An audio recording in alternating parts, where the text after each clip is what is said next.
Imagine a company that looks perfect. It is growing fast, it is making billions, investors trust it, even governments support it. Everyone believes it is the future of finance.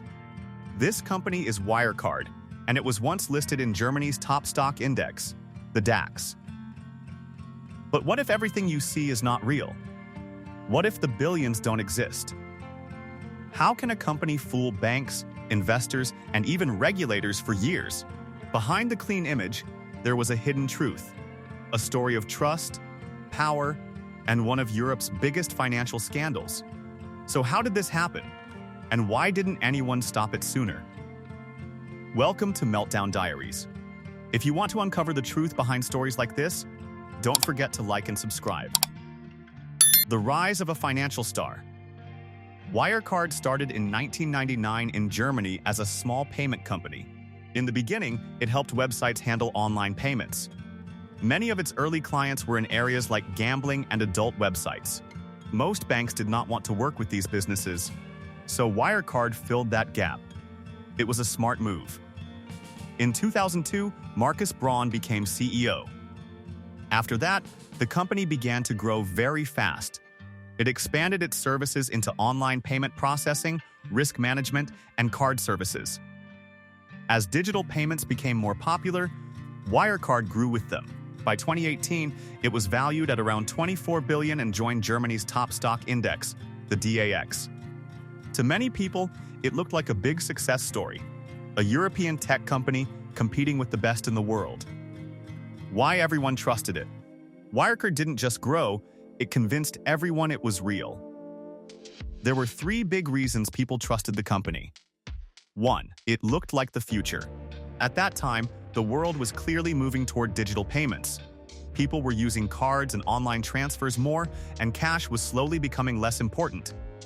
Wirecard placed itself right in the middle of this change. It presented itself as part of the future of money. And investors are always drawn to the future, especially when a company promises fast growth and new technology. 2. Strong numbers. Wirecard reported strong profits year after year. Its revenue kept rising, and everything looked clean, organized, and professional on paper. To investors and the public, it seemed like a healthy and growing business. But later investigations showed a different reality. Many of those numbers could not be verified, and a large part of the reported profits was not real. 3.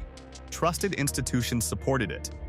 Wirecard had audits from Ernst & Young and was overseen by Germany's regulator BaFin. When such well-known institutions are involved, people naturally feel safe and stop asking hard questions. That sense of trust made the company look more reliable, and in the end, it became one of its strongest shields. The first warning signs. But not everyone trusted the story. As early as 2008, some analysts and critics noticed problems in Wirecard's financial reports. Later, in 2015, journalists from the Financial Times began a deeper investigation. They found confusing company structures, missing details in reports, and unusual business deals that did not make sense.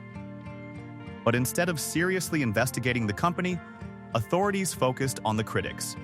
Some journalists and investors who raised questions were accused of trying to manipulate the market, which made it harder for the truth to come out.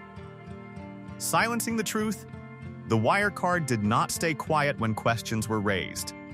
It pushed back strongly.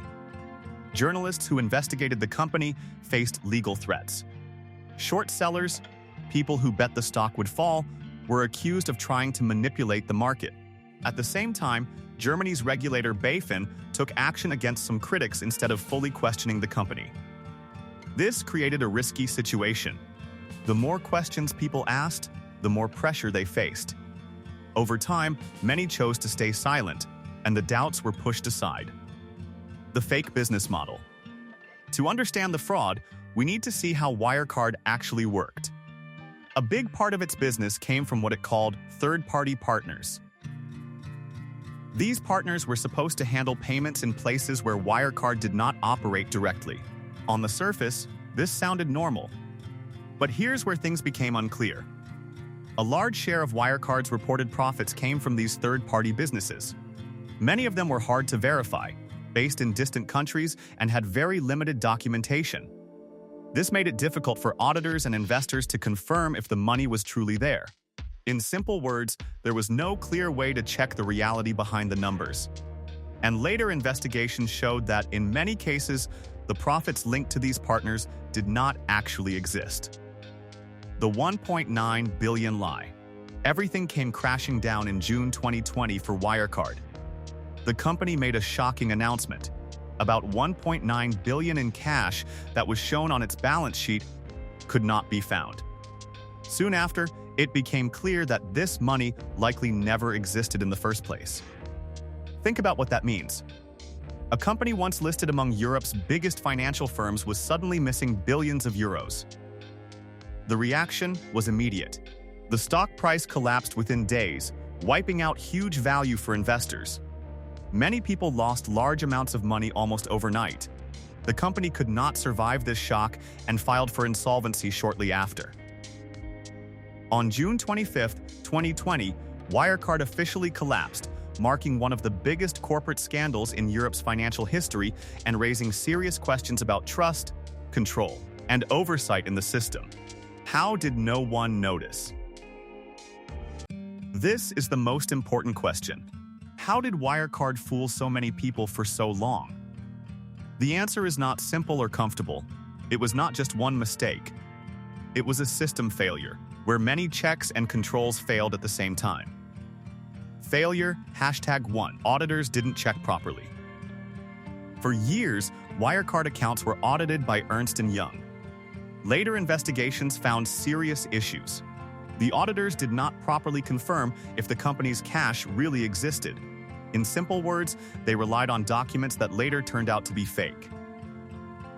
Failure #2. Regulators ignored warnings. Germany's regulator BaFin had several chances to investigate Wirecard properly. Instead, it dismissed warnings, defended the company, and even took action against some critics.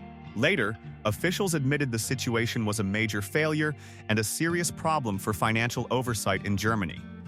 Failure #3. Complex structure hid the truth. The Wirecard had a very complex structure. It included many subsidiaries, global operations, and reports that were hard to read or fully understand. This complexity made it difficult for outsiders to see what was really happening. And when things seem too complicated, people often assume they must be correct. Failure #4. Investors wanted to believe. This is a human problem.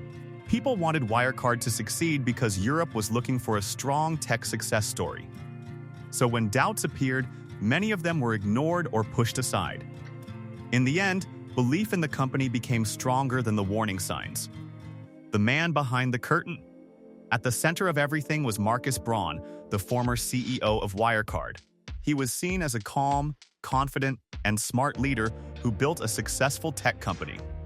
But after the collapse in 2020, everything changed. He was arrested and later charged with fraud related to the company's financial reporting. Another key figure, Jan Marsalek, disappeared after the scandal broke. He left and has not been found, and remains a fugitive to this day.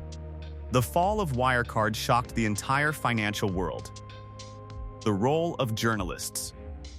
One of the most important parts of this story is the role of journalists.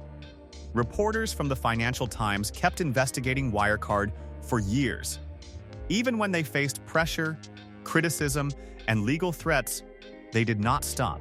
Their reports were often denied by the company, and many authorities did not act on their warnings. Still, they continued asking questions and digging deeper into the truth. In the end, their investigations proved to be correct. The doubts they raised were confirmed when the company collapsed, showing how important persistent journalism can be in uncovering hidden problems. The final collapse. When the truth about Wirecard came out, everything collapsed very quickly. Within days, billions in market value disappeared, and the company filed for insolvency. Trust in Germany's financial system was badly shaken. It also became the first major company in the DAX to fall in such a dramatic way. What Europe learned the hard way. The Wirecard scandal was not just about one company. It exposed deeper problems. 1. Oversight was weak. Regulators, including BaFin, were not strong enough in watching Wirecard. They missed clear warning signs that could have shown problems much earlier. 2. Auditing systems failed. Even top firms like Ernst & Young can make serious mistakes when checking companies like Wirecard. Blind trust is dangerous, and every claim should be carefully verified. 3. Complexity can hide fraud. The more complex a company like Wirecard becomes, the harder it is for people to understand it. This complexity can make it easier to hide problems or unclear financial details. 4. Reputation can be misleading. Just because Wirecard looks successful doesn't mean it is. Appearances can hide serious problems underneath. Why this story still matters. Even today, the Wirecard story is very important. It shows a simple truth: fraud does not always look like a crime. Sometimes it looks like success, growth, and trust. A company can appear strong, like a future leader or a trusted brand, while hiding serious problems. That is what makes it so dangerous. Truth behind a complex scam. At its core, the fraud at Wirecard was simple. It reported money that could not be proven to exist. Then it built a strong story around those numbers to make everything look real. As long as people believed that story, the company kept going and gained trust. Could this happen again? Yes, and that is the uncomfortable truth. The same conditions still exist today: complex companies, too much trust in institutions, and people wanting success stories. Wirecard was not the first fraud in history, and sadly, it will not be the last one either. The real lesson. This story is not just about finance. It is about human behavior. People trust what looks successful. They ignore what feels wrong or unclear. And sometimes, they believe what they want to believe, even when there are warning signs. Ending thought. In the end, Wirecard did not just fool Europe. It fooled investors, regulators, auditors, and even governments. But the biggest question is, did it also fool our belief? How did so many people trust something that was not real?